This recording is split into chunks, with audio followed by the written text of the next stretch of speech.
من کان یرید العزة فللہ العزة جمیعا، جو شخص بھی عزت کا طلبگار ہے تو عزت ساری کی ساری عزت اللہ کی ہاں ہے۔ الیہ یصعد الکلم الطیب، پاکیزہ کلمات، کلمہ طیبہ، تسبیح و تحمید کے کلمات، تلاوت قرآن کی کلمات، ہر اچھی بات اسی کی جانب جاتی ہے۔ والعمل الصالح یرفع، اور اعمال صالحہ ان کلمات طیبہ کو بلند کرتے ہیں۔ والذین یمکرون السیئات، اور جو عزت کو حاصل کرنے کے لیے مکر و فریب سے کام لیتے ہیں، خفیہ تدبیریں کرتے ہیں، لہم عذاب شدید، ان کے لیے سخت عذاب ہے۔ ومکر اولئک هو یبور، اور ان لوگوں کی چالیں، ان کا مکر و فریب تباہ و برباد ہونے والا ہے۔ اسلام ایک ایسا معاشرہ وجود میں لانا چاہتا ہے، ایک ایسے معاشرہ کا قیام اسلام کا مطمع نظر اور مقصود ہے، جس معاشرے کے افراد میں باہمی محبت ہو، اخوت ہو، جو ایک دوسرے کے لیے جینا جانتے ہوں، جو ایک دوسرے کے لیے کام کرنا اپنے لیے باعث فخر سمجھتے ہوں، جو دوسروں کو خوش رکھنے کی جستجو کرنے والے ہوں۔ ایسی محبت و اخوت مسلمان معاشرے میں اسلام پیدا کرنا چاہتا ہے، جس سے مسلمان معاشرہ ایک مضبوط معاشرہ بن جائے، اور ہر وہ چیز جو ایک مضبوط اور مستحکم معاشرے کے لیے خطرناک ہو سکتی ہے، معاشرے کے استحکام کو تباہ و برباد کر سکتی ہے، انسانی معاشرے کو کمزور کر سکتی ہے، جس سے باہمی محبت و مودت کا خاتمہ ہو سکتا ہو، اسلام نے ایسی تمام چیزوں سے ہمیں متنبہ کر دیا، خبردار کر دیا کہ یہ چیزیں تمہاری باہمی محبت اخوت کا خاتمہ کرنے والی ہیں، ان سے دور رہنا۔ اور انسانی معاشرے کے جو رہنما ہیں، جو قائد ہیں، جن کی معاشرے میں چلتی ہے، لوگ ان کی بات مانتے ہیں، انہیں بھی ترغیب دی کہ معاشرے کے استحکام کے لیے، معاشرے کی مضبوطی کے لیے اقدامات کرو، اور وہ چیزیں جو معاشرے کے استحکام کو ختم کرنے والی ہیں انہیں دور کرنے کی جستجو کرو۔ بہت سی چیزیں مسلمان معاشرے کی لوگوں کی باہمی محبت کا خاتمہ کرنے والی ہیں، لیکن ایک چیز جو آج کل بہت عام ہے اور جس کے ساتھ ہمارے معاشرے میں ایثار و قربانی کا کہیں وجود نظر نہیں آتا، محبت و اخوت آہستہ آہستہ ختم ہوتی جا رہی ہے، وہ ہے دوسروں کے لیے گڑھے کھودنا، ہم میں سے ہر شخص یہ کوشش کرتا ہے کہ اپنے سے بڑے، اپنے مقابل میں آنے والے کے راستے میں ایسے گڑھے کھود دے جس میں گر کر وہ تباہ و برباد ہو جائے، اس کی تجارت ختم ہو جائے، اس کا خاندان ختم ہو جائے، اس کے گھر میں فتنہ فساد پیدا ہو جائے۔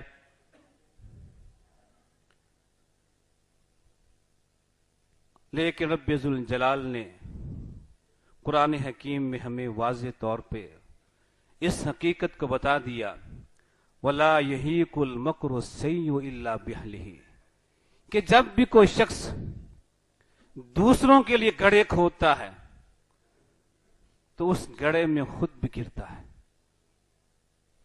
جو بھی چال آپ چلیں گے کسی کے خلاف، اس چال کا شکار آپ بھی ہوں گے۔ جو جال اور جو پھندا کسی دوسرے کے لیے آپ تیار کریں گے، یہ نہ سمجھیے کہ آپ اس سے بچ جائیں گے، شاید وہ اس سے بچ جائے لیکن آپ اپنے ہی پھندے کا، اپنے ہی شکار میں پھنس جائیں، ایسا بہت ممکن ہے۔ رب کائنات نے ہمیں بتا دیا، وَلَا يَحِيقُ الْمَكْرُ السَّيِّئُ إِلَّا بِأَهْلِهِ، کہ بری تدبیر اور بری چال ہمیشہ چال چلنے والوں کو اپنی لپیٹ میں لے لیتی ہے۔ اسلام نے ہمیں اس سے آگاہ کر دیا کہ ہمیشہ دوسروں کے مفاد کے لیے کام کرو، اگر سوچو تو دوسروں کے فائدے کے لیے سوچو۔ دماغ لڑانا ہے، دماغ سے کام لینا ہے تو ایسے کاموں پہ سوچئے جس سے انسانیت کو فائدہ ہو، جس سے معاشرے کو فائدہ ہو، اور کبھی ایسی سوچ اسے اختیار نہ کیجیے جس سے تمہارا ہی معاشرہ ٹوٹ پھوٹ کا شکار ہو جائے، جس سے تمہارے معاشرے میں استحکام نہ رہے۔ اور جب ہم دوسروں کے لیے بنائے ہوئے پھندے میں پھنس جاتے ہیں تو پھر ہمیں احساس ہوتا ہے کہ ہم نے بہت بڑا جرم کیا، لیکن واپسی کے راستے نہیں ہوتے۔ ایسی بے شمار مثالیں اس معاشرے میں موجود ہیں کہ کوئی شخص کسی دوسرے کی بیٹی کی طلاق کے لیے کوشش کرتا ہے، مجھے رشتہ نہیں دیا، اب جہاں رشتہ ہو گیا ہے اس گھر میں ان کی بیٹی آباد نہ رہے، اس کے گھر کو برباد کرنے کے لیے سازش کرتا ہے، مکر و فریب سے کام لیتا ہے، چالیں چلتا ہے کہ کسی طرح جو رشتہ میں نے مانگا تھا مجھے دینے سے انکار کر دیا، اب جس گھر میں یہ لڑکی گئی ہے وہاں سے طلاق لے کے واپس آ جائے۔ اسے طلاق دلوا کے پھر سکون ملتا ہے۔ جب دوسرے کی بیٹی طلاق لے کے اپنے گھر میں آتی ہیں، یہ بھول جاتے ہیں کہ میری بیٹی بھی کسی گھر میں گئی ہوئی ہے۔ رب ذوالجلال کی جب پکڑ آتی ہے، جو سلوک کسی کی بیٹی کے ساتھ کیا ہوتا ہے وہی سلوک اس کی بیٹی کے ساتھ ہو جاتا ہے۔ دوسرے کی بیٹی کو گھر واپس دلوا دیا، چند دنوں کے بعد اس کی بیٹی بھی طلاق لے کے واپس آ جاتی ہے۔ ایسی بے شمار مثالیں اس معاشرے میں موجود ہیں۔ جو دوسروں کے لیے گڑھا کھودتا ہے اور یہ سمجھے کہ میں اس گڑھے سے بچ جاؤں گا، نہیں، شاید وہ بچ جائے اور یہ اس میں پھنس جائے۔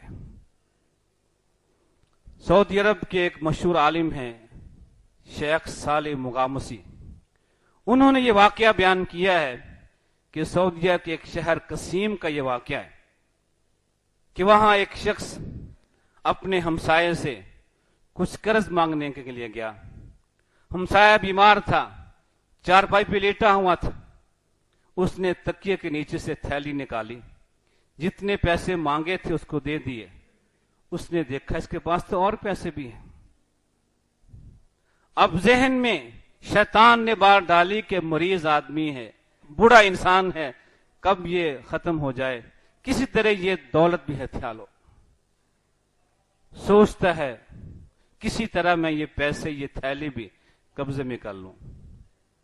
رات کو ان کے گھر میں جاتا ہے، جانتا تھا گھر میں ایک بوڑھا ہے، اس کی بیوی ہے اور ایک بچہ ہے۔ بچے کو چپکے سے اٹھا کے صحن میں لے آتا ہے۔ ہلکی ہلکی بارش ہو رہی تھی، بارش کے ساتھ وہ بچہ بھیگا تو چلانے لگا۔ اس کا خیال یہ تھا کہ بچے کے رونے پہ ماں اٹھے گی، ماں باہر آئے گی، میں اندر جا کر بوڑھے کے تکیے سے تھیلی نکال کے لے آؤں گا۔ لیکن جب ماں نے بچے کی آواز سنی تو سوچ میں پڑ گئی کہ بچہ تو میرے پاس پڑا ہوا تھا، آج خود کیسے باہر چلا گیا۔ اسے کچھ دال میں کالا محسوس ہوا، اپنے خاوند کو اٹھاتی ہے۔ بوڑھا تھا، مریض تھا، اسے سہارے سے پکڑ کے باہر صحن میں لے جاتی ہے۔ وہ شخص دیکھ رہا تھا، اس نے کہا کہ اب تو میدان صاف ہو گیا، عورت بھی باہر آ گئی ہے، بوڑھا بھی باہر آ گیا ہے۔ جلدی سے کمرے میں جاتا ہے اور اس کے تکیے سے وہ تھیلی نکالتا ہے۔ اسی دوران وہ کمرے کی چھت گر جاتی ہے۔ وہ گڑھا جو دوسروں کے لیے کھودا تھا، ان کو دنیا کے مال سے محروم کر دوں، وہ مال سے نہیں زندگی سے محروم ہو گیا۔ شور سن کے لوگ آتے ہیں، دیکھتے ہیں کہ گھر کے سارے افراد محفوظ ہیں، سارے باہر ہیں، گھر میں کوئی اور فرق نہیں تھا۔ جس کو تلاش کیا جاتا، ملبے سے ڈھونڈا جاتا، لوگ ان تینوں کو اپنے گھروں میں لے گئے۔ جب دن چڑھا تو پھر سامان کی تلاش کے لیے اس ملبے کو جب اٹھایا گیا، نیچے سے اس شخص کی لاش ملی جس کے ہاتھ میں وہ ریال کی تھیلی تھی۔ یہ ہے کہ دوسروں کے لیے گڑھا کھودتا ہے، اور یہ چیز جس کے لیے گڑھا کھودا تھا وہ تو بچ گئے، اس چھت سے باہر چلے گئے، کمرے سے باہر چلے گئے، جس میں چھت گرنے کے بعد ہلاک ہو جانا یقینی تھا۔ رب تعالیٰ نے انہیں بچا لیا، لیکن جو ظالم تھا، جس نے مکر و فریب کیا، وہ خود اپنی جھال میں، اپنے مکر و فریب میں آ گیا۔ اس لیے کبھی بھی کوئی ایسی تدبیر، کوئی ایسی چال نہ چلیے جس سے کسی کو نقصان پہنچانے کا اندیشہ ہو۔ آپ نے فرمایا تھا کہ من غشنا فلیس منا، لوگوں جو دھوکہ دیتا ہے، کسی طرح بھی دھوکہ دے، وہ ہم میں سے نہیں ہے۔ والمکر والخداع فی النار، اور جو بھی اپنے بھائیوں کے لیے کوئی مکر کرتا ہے، کوئی چال چلتا ہے، کوئی دھوکہ دیتا ہے، یہ چیز اس انسان کو جہنم میں لے جائے گی۔ پھر آپ نے فرمایا لیس منا من خبب امرأة علی زوجہا او عبدا علی سیدہ، کہ وہ ہم میں سے نہیں ہے جو کسی دوسرے کی بیوی کے خیالات کو خراب کرتا ہے، اپنے خاوند کے خلاف اس کے جذبات کو، خیالات کو خراب کرتا ہے تاکہ یہ عورت اپنے خاوند سے طلاق لے لے اور میں اس سے شادی کر لوں۔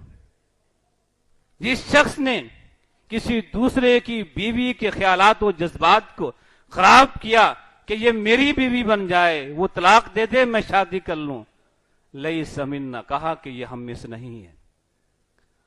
او عبدا علی سیدی، یا کسی ملازم کو اپنے مالک کے خلاف ابھارا کہ چھوڑو اس کی ملازمت کو، تمہیں کیا دے رہا ہے، میں تمہیں اس سے زائد دیتا ہوں، میرے پاس چلے آؤ۔ یہ دونوں چیزیں ہمارے معاشرے میں موجود ہیں، اور آپ کہیں گے کہ اس میں کیا قباحت ہے؟ کسی دوسری دکان کے ملازم کو، کسی دوسری فیکٹری کے ملازم کو زیادہ تنخواہ دے کے اپنے پاس لے آئیں۔ ہم نے کون سی زیادتی کی ہے؟ ہم نے کون سا ظلم کیا ہے؟ اسے تنخواہ زیادہ دی ہے، زیادہ سہولتیں دی ہیں، لیکن جب یہی چیز آپ کے ساتھ ہو، آپ کے ملازم کو کوئی خراب کر کے اپنے پاس لے جائے، وہ آپ کو وفادار ملازم تھا، آپ کو اعتماد تھا، اس کے ساتھ دکان چلتی تھی، اس کے ساتھ فیکٹری چلتی تھی، لیکن جب کوئی دوسرا اسے زائد تنخواہ دے کے اپنے پاس لے جاتا ہے، پھر آپ اسے گالیاں دیتے ہیں، بد دعائیں دیتے ہیں، برا بھلا کہتے ہیں، لیکن جب خود یہ کام کر لیں پھر کہتے ہیں ہمارا حق ہے، ہم زائد تنخواہ دے کے اس پہ احسان کر رہے ہیں، ظلم نہیں کر رہے ہیں۔ یہ دونوں چیزیں یکساں ہیں، کسی کی بیوی کے جذبات و خیالات کو خراب کر کے اس سے طلاق دلوا کے اس سے شادی کر لیں، یا کسی دوسرے کے ملازم کے خیالات کو خراب کر کے آقا کے خلاف بھڑکا کے اسے زائد پیسے دے کے اپنے پاس لے ہیں، دونوں جرم یکساں ہیں، دونوں ہی یہ مکر و فریب ہے، اور اسلام میں ان کی کوئی اجازت نہیں ہے، ان کی کوئی رعایت نہیں ہے۔ جو یہ کرتا ہے لیس منا، وہ ہم میں سے نہیں ہے۔ یہ باتیں بڑی معمولی ہیں، ہم کرتے ہیں اور بڑے زور شور سے کرتے ہیں، دلائل بھی دیتے ہیں اس کے جواز کے، لیکن اللہ اور اس کے رسول کی بات کے سامنے کوئی دلیل نہیں ہے۔ اس لیے یہ چیزیں لوگوں کے دلوں میں آپ کے لیے نفرت، حسد، کینہ، بغض پیدا کرنے والی ہیں، ان چیزوں سے اجتناب کیجیے۔ مال کی محبت، دولت کی محبت یہ چیز ہے جو ہم سے یہ غلط کام کرواتی ہے۔ مال بڑھانے کے لیے، دولت کے حصول کے لیے ہم کوشش کرتے ہیں، یہ سارے مکر و فریب، یہ ساری چالیں، یہ سارے جادو ٹونے ہم کیوں کرتے ہیں؟ تاکہ ہمارے پاس دولت بڑھ جائے، ہماری دکان چل جائے، ہماری فیکٹری چل جائے اور دوسرے کی دکان بند ہو جائے، اس کی فیکٹری کا مال نہ بکے۔ اسلام میں یہ چیز بہت ہی ناپسندیدہ ہے، اور یہ مال کی محبت یہ بنیاد بنتی ہے، سبب بنتی ہے اس بگاڑ کا اور خرابی کا۔ اور آپ نے ایک مثال دے کے سمجھایا تھا کہ ما زیبانی جایانی ارسلا فی غنم بافسد لها من حرص المرء علی المال والشرف لدینہ، کہ دو بھوکے بھیڑیے بکریوں کے ریوڑ میں چھوڑ دیے جائیں، یہ دو بھوکے بھیڑیے بکریوں کے ریوڑ کو اتنا نقصان نہیں پہنچائیں گے جتنا دو چیزیں ایک مسلمان کے دین کو بگاڑ دینے والی ہیں۔ حرص المرء علی المال والشرف، انسان کی حرص مال کے لیے اور اپنے جاہ و جلال کے لیے، اقتدار کے لیے۔ مال کے حصول کی حرص یہ ایسی چیز ہے جو بیڑیے سے بڑھ کے آپ کے دین کو بگاڑنے والی ہے۔ جب مال کی محبت بڑھتی ہے تو پھر انسان دین کی ہدایات فراموش کر دیتا ہے، اسے پشت ڈال دیتا ہے، اور پھر مال کے حصول کے لیے ہر جائز ناجائز طریقہ اختیار کرتا ہے۔ آج معاشرے میں دیکھ لیجئے،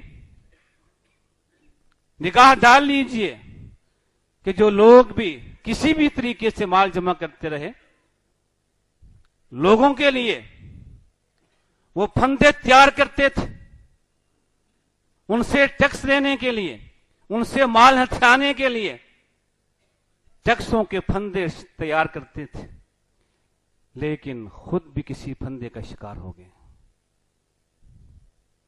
یہ رب کی سنت ہے، رب کا طریقہ ہے۔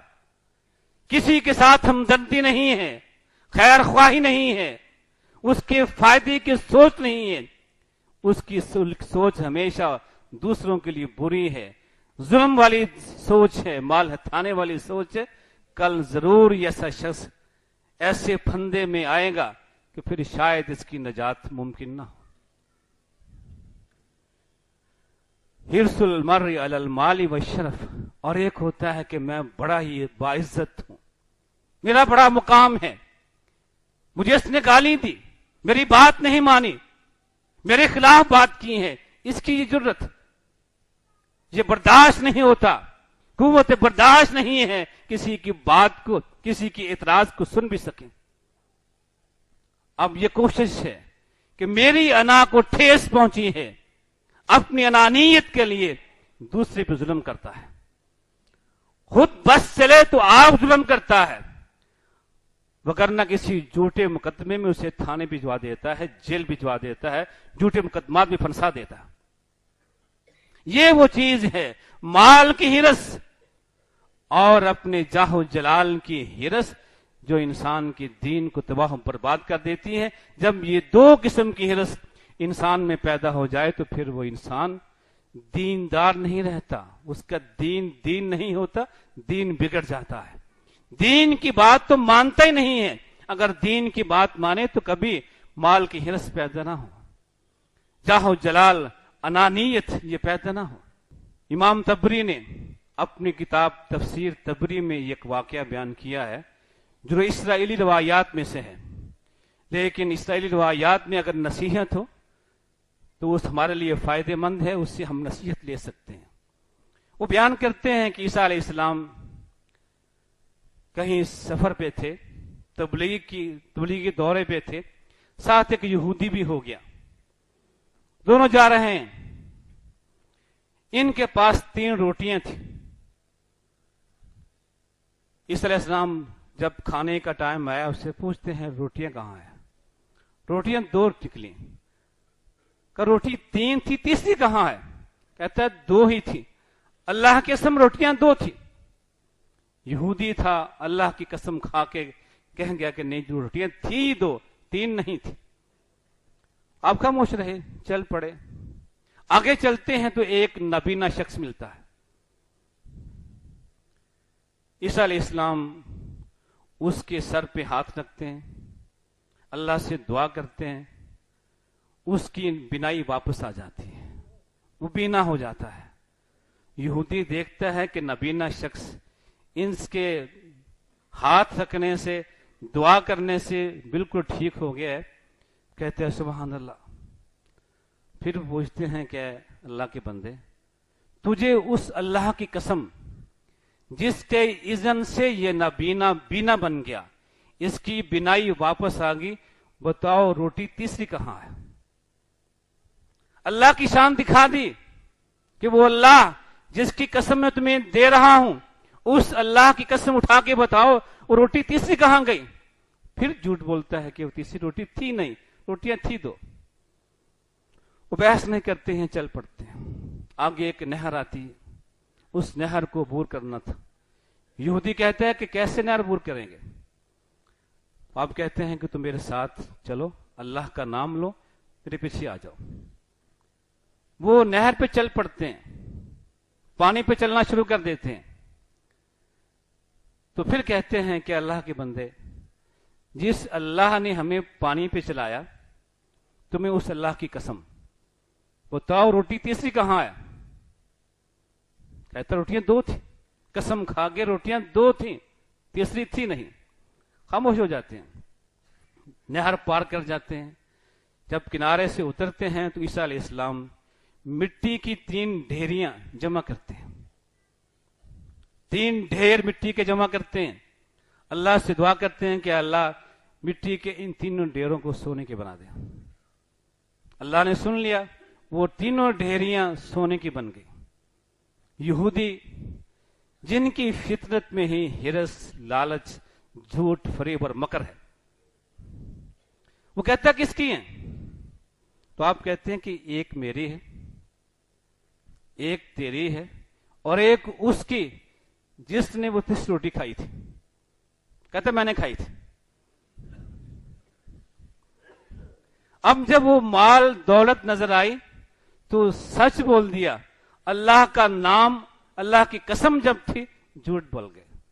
یہ فطرت ہے یہودیوں کی. وہ اللہ کو اللہ نہیں سمجھتے ہیں، اللہ کی توہین کرتے ہیں. اللہ کی عظمت ان کے دلوں میں نہیں ہے، صرف دنیا کے مال کی ہرس، طمع، عظمت ہے.